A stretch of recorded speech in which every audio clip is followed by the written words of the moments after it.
Bonsoir à tous et à toutes. On a dans cette semaine c'est une double paracha, Nitzavim et Vayeler, qui est le dernière paracha de l'année. Et d'ailleurs, le Baal Shem Tov nous enseigne que cette paracha-là, cette paracha, pardon, est la bracha de Hachem pour ce Shabbat et pour toute l'année à venir. Puisque ce Shabbat, c'est Shabbat Mevachim, c'est le Shabbat, normalement un Shabbat avant Rosh Chodesh. Cette année, ce mois, c'est Rosh Hashanah, qui est le début du mois. Et comme vous savez, la coutume est que chaque mois de l'année, le Shabbat avant Rosh Chodesh, la communauté fait ce qu'on appelle Birkat HaChodesh, on bénit le mois. C'est avant Moussaf, on prend le Sefer Torah, on annonce le Molan, la nouvelle lune, et on bénit le mois. On fait ça toute l'année, avec une exception, un mois dans lequel on ne fait pas, c'est le dernier Shabbat du mois de Elul, le Shabbat avant Rosh Chodesh Tishri, avant Rosh Hashanah. Et ce mois-ci, on ne le fait pas. Et le Baal Shem Tov nous dit que la raison pour laquelle on ne le fait pas, c'est parce que Hachem lui-même bénit le mois, qui est le premier mois de l'année, donc Rosh Hashanah, et c'est cette bénédiction d'Hachem va être la bénédiction qui va nous porter pour toute l'année. Donc c'est la bénédiction pour tous les mois. Après, chaque mois, nous, on fait la bénédiction pour ce mois-ci, mais Hachem, au départ, nous donne la bénédiction pour toute l'année.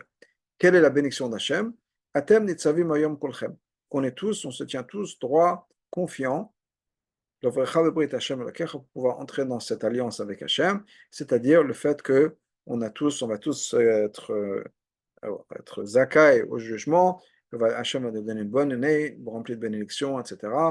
Et c'est Bezrat Hachem qu'on tout ce qu'on a besoin, et particulièrement en Israël, pour le peuple juif, pour les otages, etc., que tout se passe bien pour cette année. Donc on a la paracha Netzavim qui est ensuite, cette année, liée avec Vayeler, des fois c'est séparé, des fois c'est ensemble.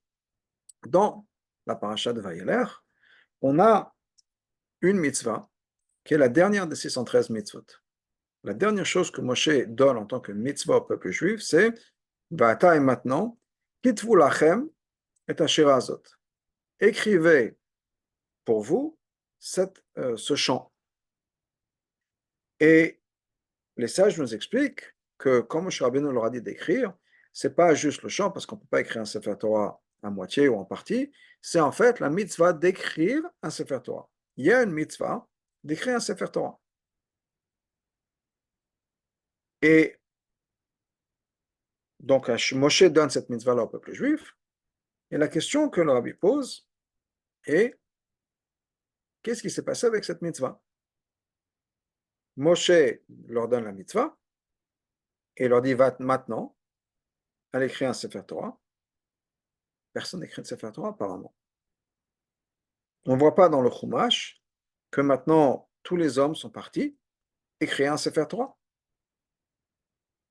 Nulle part. Moshe leur donne la mitzvah et c'est la fin de ça. Il leur dit, maintenant, allez écrire, allez écrire un Sefer Torah. Rien. De l'autre côté, imaginez si tout le monde allait écrire un Sefer Torah.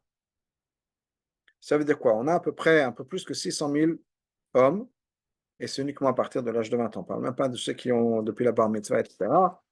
Mais on a, disons, 600 000, au-dessus de 600 000 personnes. Tout d'un coup, en un seul jour, ou en quelques jours, parce que cette mitzvah a été donnée à proximité, si ce n'est le jour même du décès de Moshe Rabbeinu, donc le 7 Adar, ou quelques jours avant, tout d'un coup, on a besoin d'écrire 600 000 Sefer Torah. Imaginez la course au parchemin, à l'encre, au sofrim, pour écrire 600 000 Sefer Torah en un seul jour.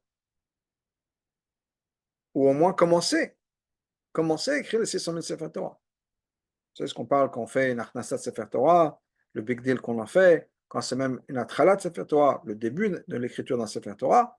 Et là, si on suit la logique de l'histoire, comment ça s'est passé, Moshe Rabbeinu dit au peuple juif, voilà, vous avez maintenant une mitzvah, je vous donne une mitzvah d'aller écrire un Sefer Torah, une mitzvah assez, fait partie des 613 mitzvahs, c'est la dernière mitzvah de la Torah, écrire un Sefer Torah. Rien. Soit ça s'est passé, on n'est pas au courant, alors que c'est quand même une histoire extraordinaire de 600 000 Sefer Torah qui ont été écrits en un seul jour, ou bien qui ont commencé en un seul jour. Imaginez encore une fois le nombre de parchemins dont on a besoin pour commencer, même si c'est encore une fois, c'est 600 000, ne serait-ce qu'on va commencer à écrire le Sefer Torah. 600 000 feuilles, les riotes pour écrire Bereshit. c'est énorme. C'est, je ne sais pas, 600 000 animaux qu'on aurait dû faire la shrita, ou peut-être un peu moins, si on peut trouver 2 yérod par animal, c'est en fonction des animaux. C'est extraordinaire et on n'en parle pas du tout. Alors, ce que le rabbi nous dit, c'est qu'en fait, il y a quelque chose d'autre qui s'est passé ici. Et allons un peu plus loin dans l'histoire de l'écriture du Sefer Torah ou de l'écriture de la mitzvah du Sefer Torah. Parce que de nos jours, la question non seulement se pose à l'époque du peuple juif, à l'époque du peuple juif dans le désert, je veux dire, où il y a effectivement 600 000 Sefer Torah qui auraient dû être écrits et qu'on ne voit pas que ça a été fait, mais même à travers les générations, on ne voit pas nécessairement que chaque personne, chaque homme après la bar mitzvah certainement, écrive un Sefer Torah. Ce n'est pas quelque chose qui est fait. On va acheter à chaque bar mitzvah une paire de téfilines. Pourquoi? Parce que dès que c'est la bar mitzvah, il faut mettre les téfilines. Et donc, on va commencer déjà 2 mois à l'avance, 3 mois à l'avance à prendre les téfilines. On s'est assuré que, c'est pour la coutume Chabad, d'autres commencent ce jour la bar mitzvah, mais on s'assure certainement que chaque enfant à l'âge de sa bar mitzvah a des téfilines. Dès que la bar mitzvah arrive, il est déjà équipé de tout ce qu'il faut. On ne voit pas dans les coutumes, dans les Shulchan Aruch, dans les Sfarim, que on nous dit, pardon, dans les mitzvot, qu'il faut faire en préparation à la bar mitzvah, etc., que arrive l'âge de la bar mitzvah, il faut commencer à écrire un Sefer Torah. Ou bien engager quelqu'un, un sofer. Nulle part.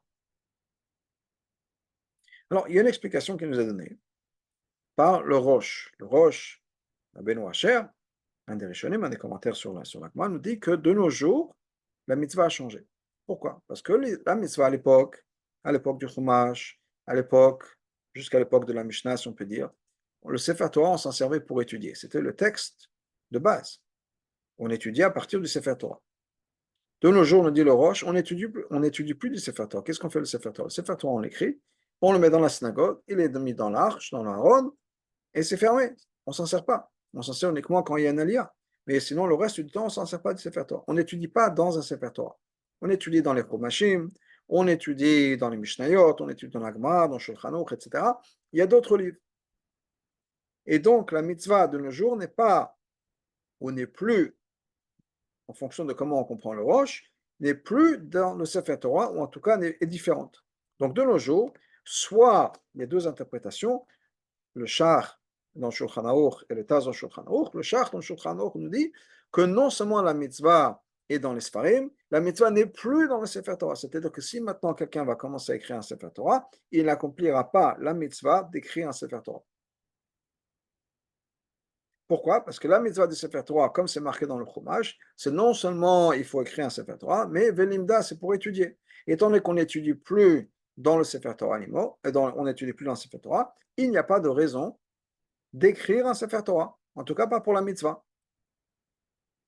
Ce qui fait que quand il y a la mitzvah de nos jours, nous dit le Shach, dans Shulchan Aruch, c'est absolument de ne pas écrire un Sefer Torah, mais au lieu de ça, d'acheter ou d'écrire d'autres Sfarim, d'acheter un Chumash, Mishnah, etc. Tous les Sfarim dont on sert pour étudier, c'est dans ces Sfarim-là, c'est à partir de ces Sfarim-là qu'on va étudier la mitzvah. Le Taz, dans Shulchan Aruch et d'autres, nous disent non. C'est vrai que de nos jours, on n'étudie pas vraiment à partir d'un Sefer Torah. C'est beaucoup mieux d'avoir d'autres Sfarim, mais il n'en reste pas moins qu'il y a une mitzvah d'écrire un Sefer Torah.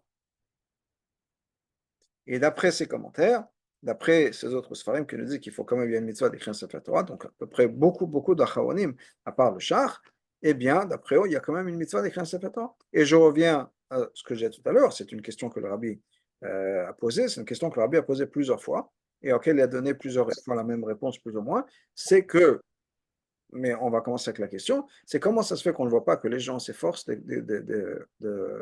d'acheter un Sefer Torah. Et quand on parle des gens, on ne parle pas juste des gens comme ça. On parle de gens, de grands tzadikim, de poskim, etc. Et d'egdolim, des gens qui font attention à toutes les mitzvot. Des gens qui vont faire tous les efforts possibles pour faire toutes les mitzvot possibles, du mieux possible d'après toutes les opinions. Arrive la mitzvah d'écrire un Sefer Torah, ils n'essayent pas. Alors c'est vrai qu'encore une fois, il y a le char, basé sur le roche. Mais si pour ces gens-là, les tzadikim, les gdolim, qui font attention de faire des tiotzit d'après toutes les opinions, pourquoi est-ce qu'ils n'ont pas à faire ça? Et même s'ils l'ont fait, il y a des gens qui l'ont fait plus tard dans leur vie, ils avaient 40 ans, 50 ans, 60 ans, 70 ans, etc. Mais pas nécessairement au jour de la bar mitzvah qu'on commence à écrire un Sefer Torah. Et la majeure partie des gens ne le font pas. Et c'est pas qu'on est pressé, si on peut dire on commence à économiser le jour de la bar mitzvah, on commence à économiser le jour, pièce après pièce pour pouvoir s'acheter un Sefer Torah. C'est pas fait comme ça. Donc, comment ça se fait qu'on n'a pas cette mitzvah du Sefer Torah? Et pour comprendre ça, donc on pourra comprendre comment ça se fait que les Juifs dans le désert ne sont pas efforcés d'avoir un Sefer Torah. Alors, la réponse traditionnelle que le rabbi donnait, c'est effectivement la réponse du Rosh et du Shach, qui est que de nos jours, la mitzvah est principalement ou bien uniquement d'avoir des Sfarim. Donc, en ayant des Sfarim, et beaucoup de bar mitzvah ont des Sfarim en tant que cadeau, ou bien on leur donne de l'argent, tout de suite après, ils vont aller acheter des Sfarim. En ayant des Sfarim, on accomplit la mitzvah d'avoir un Sefer Torah.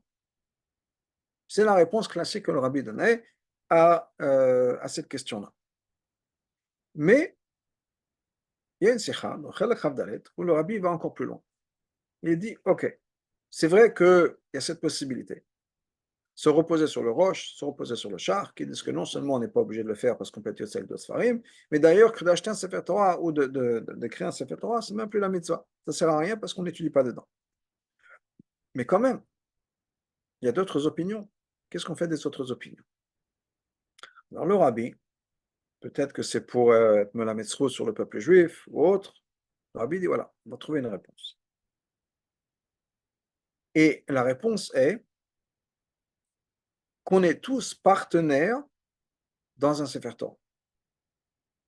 C'est-à-dire, quand une communauté se réunit et rassemble des fonds pour pouvoir acheter un Sefer Torah, on est tous partenaires du Sefer Torah. D'où vient cette idée? Cette idée est basée sur Nalacha, dans le Etrog et le Lulav. Il y a un din que pour les Arba Minim, Etrog, Lulav, la Desim, l'Arvot, il faut que ça nous appartienne. Donc, on est censé être le propriétaire de son étrog. C'est pour ça que d'ailleurs, quand on veut partager son étrog, miftsaïm, ou bien avec d'autres personnes, etc., on dit, quand on leur donne, on dit que c'est matana, c'est un cadeau. Maintenant, on ne veut pas qu'ils partent avec. Donc, c'est un cadeau, al-menat l'arzir, afin qu'ils nous le rendent. Comme ça, on le récupère après. Et ça redevient le nôtre. Mais entre-temps, on donne à la personne le lulav, le étrog, etc., qu'en tant que cadeau. Pourquoi? Parce que ça doit appartenir à la personne. Il y a des communautés, maintenant un peu moins, mais toujours, il y a certains endroits, des endroits de shlichut, dans un coin perdu, etc. Il y a des communautés où tout le monde ne peut pas avoir son étrog. C'est très rare de pouvoir avoir un étrog, un lulav, etc. Et donc, qu'est-ce qui se passe? Toute la communauté se réunit, on achète tous ensemble un set, un jeu de Arba Minim, et c'est pour toute la communauté. La question est posée par les poskim, qui est, c'est très bien, mais dans ce cas-là, à qui ça appartient? Parce que ça a été acheté en partenariat. On est tous des shootafim, on est tous des partenaires dans ce trog-là, ce qui fait qu'il appartient à personne. Il appartient à la communauté. Mais on a dit qu'on est censé prendre ça pour soi, ça va nous appartenir. Comment est-ce qu'on est propriétaire de quelque chose qui appartient à toute la communauté?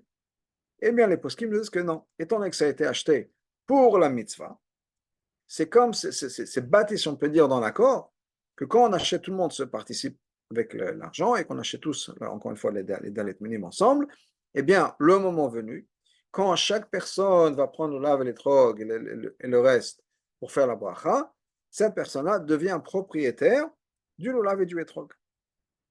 Et des autres. Lulav et etrog, je dis ça, mais ça reste la dassim et la ram. On est tous propriétaires de ça. Chaque personne a son tour. Quand le moment vient de prendre ces dalet minimes, on fait la bracha, ça nous appartient, c'est à moi. Parce que c'est comme ça que c'est structuré, c'est comme ça que l'achat a été fait en tant que partenaire. On n'est pas vraiment des partenaires. Chacun devient propriétaire de ce. C'est-à-dire que s'il y a disons, 50 familles dans le village, dans la communauté, qui ont acheté ensemble un set de dalit minim, bien les 49 vont donner à la personne qui est en train de faire la bracha le lulav. On dit voilà, on est tous d'accord, on te le donne. Amenat l'arzir, il faut que tu le rendes. Maintenant, il a fini la bracha, monsieur A a fini la bracha, on transmet le lulav et les trois à monsieur B. Maintenant, monsieur B devient le propriétaire. Les 49 autres disent voilà, monsieur B, le lulav et le trog t'appartiennent. Quand lui, il a fini, il se rejoint à tout le monde pour que monsieur C maintenant devienne le propriétaire. Et chacun, à son tour, devient propriétaire des Dalet Minim. Donc, ce concept-là, c'est qu'on est partenaire, c'est vrai, mais il y a quelque chose derrière qui est en train de se passer, sans nécessairement avoir besoin de clarifier, c'est sous-entendu, et c'est compris comme ça, c'est structuré comme ça automatiquement, c'est que, étant donné qu'ils ont fait ça pour la mitzvah demande que chaque personne soit propriétaire, eh bien, c'est fait de telle manière que la personne va effectivement devenir propriétaire, chacun à son tour. Bien, le rabbi nous dit, on peut prendre le même système par rapport au Sefer Torah. Quand une communauté achète un Sefer Torah ensemble, on va reprendre le même chiffre, les mêmes 50 familles, disons, se réunissent pour que dans le Bet Rabbah de tel et tel endroit, de telle ou telle communauté, on ait un Sefer Torah, tout le monde participe, eh bien, c'est structuré de telle manière que automatiquement, on n'est pas juste des partenaires, on est propriétaire de ce Sefer Torah. Et on est, c'est-à-dire chaque personne individuellement est propriétaire de ce Sefer Torah. Qui est un chidouche dans la halakha que le rabbi ramène. C'est d'étendre ce concept-là et de l'appliquer au Sefer Torah, où chaque personne maintenant devient propriétaire du Sefer Torah. Donc on a compris tous cette mitzvah-là d'écrire un Sefer Torah et d'avoir un Sefer Torah par le fait qu'on se met ensemble et que la communauté achète un Sefer Torah. Donc là, il faut faire attention, si on peut dire, que ce soit effectivement un Sefer Torah auquel la communauté participait. Et en participant au Sefer Torah de notre communauté, on est maintenant propriétaire de ce Sefer Torah. Maintenant, ça crée quand même quelques problèmes. Deux questions en particulier. Une, c'est qu'est-ce qui se passe avec les gens qui vont devenir bar mitzvah après l'achat du Sefer Torah? Le Sefer Torah a été acheté par mes parents, par mes grands-parents de la communauté de Beth Menachem, de la ville où je suis. Okay? Moi, j'arrive dans l'histoire après. En quoi est-ce que je suis maintenant propriétaire de cette mitzvah? C'est un Sefer Torah de ma communauté. Cette question, le rabbi répond en disant que non, le Sefer Torah, de temps en temps, on corrige. Quand on corrige, la halakha est que si on a acheté un Sefer Torah prêt, mais qu'on l'a corrigé, c'est comme si on avait écrit un nouveau Sefer Torah. Donc, de temps en temps, une fois par an, une fois tous les 2 ans, quel que soit le moment où on va corriger le Sefer Torah, c'est comme si on l'avait écrit maintenant. Et donc, tous les garçons qui sont devenus bar mitzvah depuis le moment où on a écrit le Sefer Torah, jusqu'au moment de la correction, donc ceux qui ont raté, si on peut dire, l'écriture du Sefer Torah, et qui sont venus après, eh bien, arrive le moment de la correction, c'est comme si maintenant le Sefer Torah a été réécrit ou écrit en les incluant eux. Et la même chose, si 2 ans plus tard, on va refaire une correction dans le Sefer Torah, il y a les gens qui sont nés entre ces deux corrections, qui sont venus par mitzvah entre les deux, maintenant participent, sont membres actifs, sont propriétaires de Sefer Torah. Ce qui fait qu'entre-temps, on devient le propriétaire, il y a des nouveaux propriétaires qui se rajoutent à ça, à cette mitzvah du Sefer Torah, d'avoir un Sefer Torah. Donc, maintenant, chaque personne est effectivement propriétaire du Sefer Torah. Tout marche bien. Mais il reste, je vous avais dit qu'il y a deux questions principales. Il y a une autre question qui est, ok, c'est super pour le lulav et le etrog. Pourquoi? Parce que pour le lulav et l'étrog, quand est-ce que je suis censé être propriétaire de ces objets-là? Au moment où je fais la bracha. Je fais la bracha, ça dure la minute que ça dure, ou le temps que ça dure, et après, c'est fini. Qu'est-ce qui se passe pour le Sefer Torah? Le Sefer Torah, je ne peux pas le rendre. Il faut que je sois le propriétaire. Il faut que j'ai un Sefer Torah. Donc, comment ça se passe? C'est-à-dire que si le Sefer Torah, il est là, il est à moi. Quand est-ce qu'il est à moi? Quand je m'en sers. On prend l'exemple du lulav. Quand je m'en sers, c'est quoi? De nos jours, on s'en sert quand on a une alliée à la Torah. Donc, quand je monte à la Torah, je vais reprendre le même chiffre qu'on avait tout à l'heure. Il y a 50 familles dans la communauté, 50 hommes dans la communauté. Quand on va se servir d'une aliyah, M. Cohen monte à la Torah. Les 49 autres donnent le Sefer Torah à M. Cohen. C'est M. Cohen, maintenant vous êtes le propriétaire du Sefer Torah. Très bien, M. Cohen a fini son aliyah, c'est maintenant M. Lévi qui monte. M. Lévi, tout le monde, M. Cohen inclus, 48 autres familles, donne le Sefer Torah à M. Lévi. M. Lévi a fini, passe à M. Israël, etc. Mais ça veut dire qu'à chaque fois, la personne n'est plus propriétaire. Elle est propriétaire du Sefer Torah pendant quelques minutes. La mitzvah, c'est d'en avoir un, pas d'avoir quelques minutes. Et le Rabbi dit, ça va encore plus loin.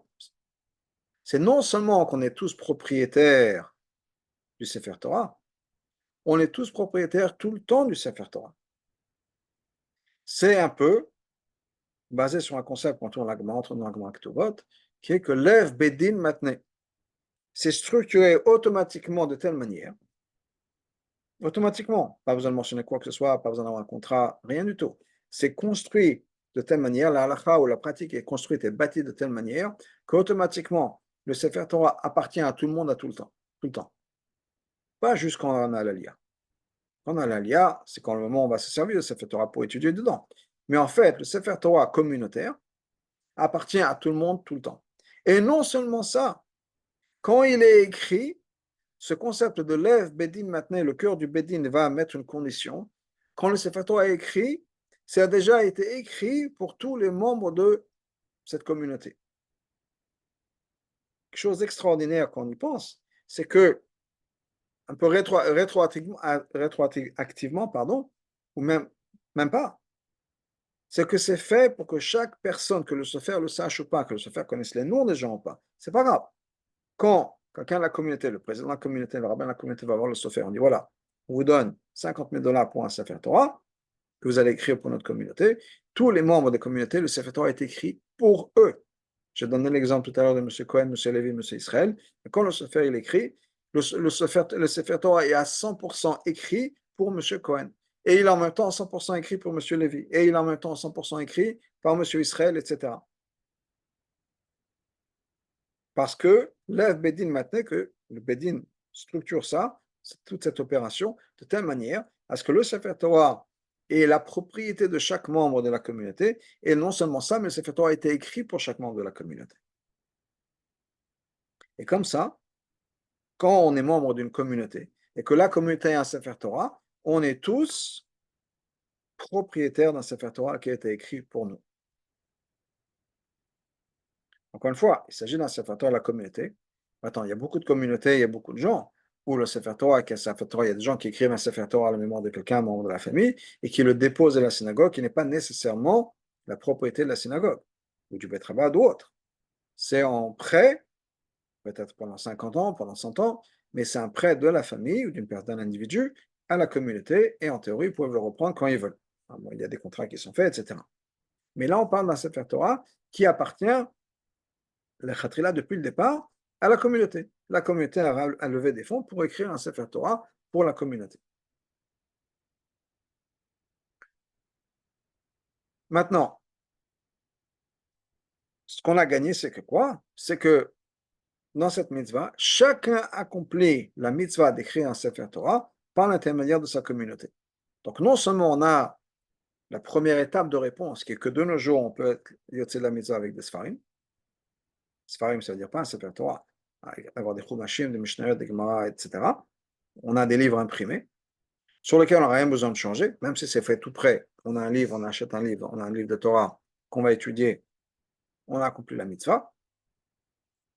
Mais au-delà de ça, en étant membre d'une communauté, où il y a un Sefer Torah qui est écrit pour la communauté, on accomplit cette mitzvah-là de cette même manière aussi, par l'intermédiaire de la communauté. Et c'est ce qui s'est passé pour revenir à la question du rabbi dans le désert. Moshe leur dit, allez, maintenant, allez écrire un Sefer Torah. Il n'y a rien qui se passe. Et s'il y a quelque chose qui se passe, alors que c'est un truc extraordinaire d'avoir 600 000 personnes qui vont commencer à écrire un Sefer Torah, la Torah ne nous dit rien, pas un mot dessus. Ce qui est très bizarre. Et effectivement, ils ne sont pas tous partis écrire un Sefer Torah. Qu'est-ce qui s'est passé à la place?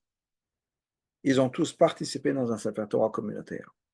Qui a écrit ce Sefer Torah communautaire? Moshe Rabbeinu. Qu'est-ce que le sage nous dit? Le jour de Zayin Adar, le jour de Moshe Rabbeinu, du décès de Moshe Rabbeinu a écrit 13 Sifrei Torah. 13 Torah.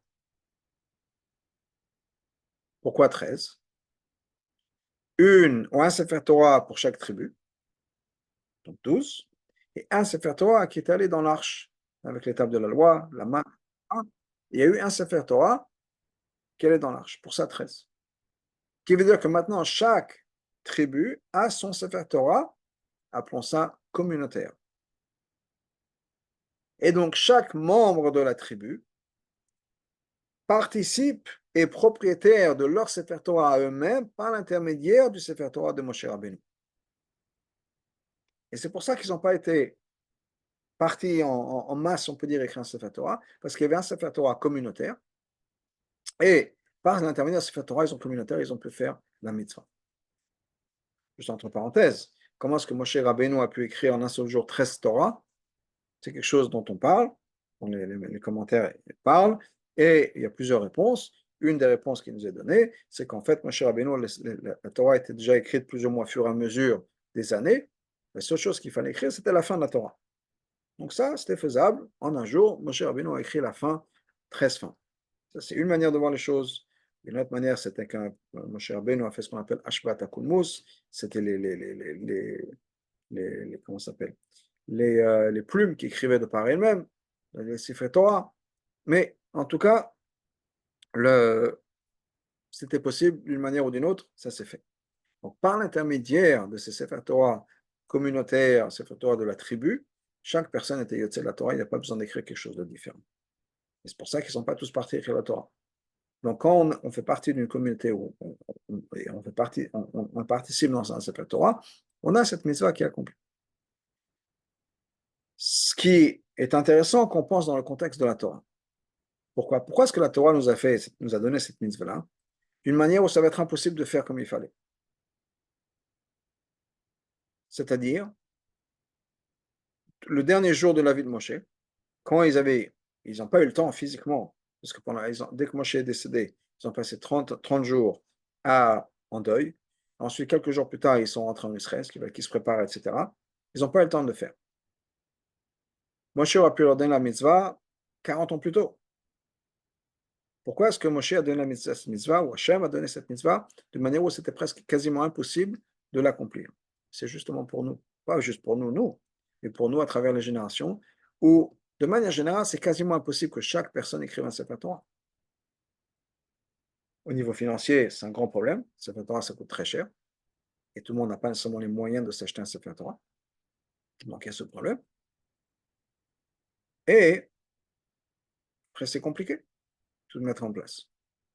Et la Torah nous dit justement, on vous a donné la mitzvah, on vous a expliqué, et c'est comme ça que ça s'est fait, toute la première génération, la génération qui est Moshe a donné cette mitzvah, eux-mêmes ont été obligés d'accomplir la mitzvah de manière où ils ont participé tout le monde ensemble, par chaque tribu.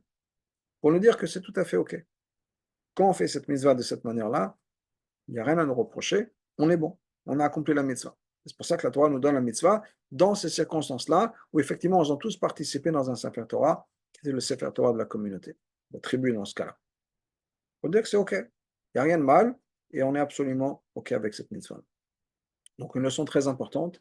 D'abord, je vais repasser sur ces deux points que Rabbi mentionne. Acheter des Sfarim, ça c'est toujours quelque chose que Rabbi a poussé. Entre autres, on parle de Bait Mal Sfarim, d'avoir une maison remplie de Sfarim.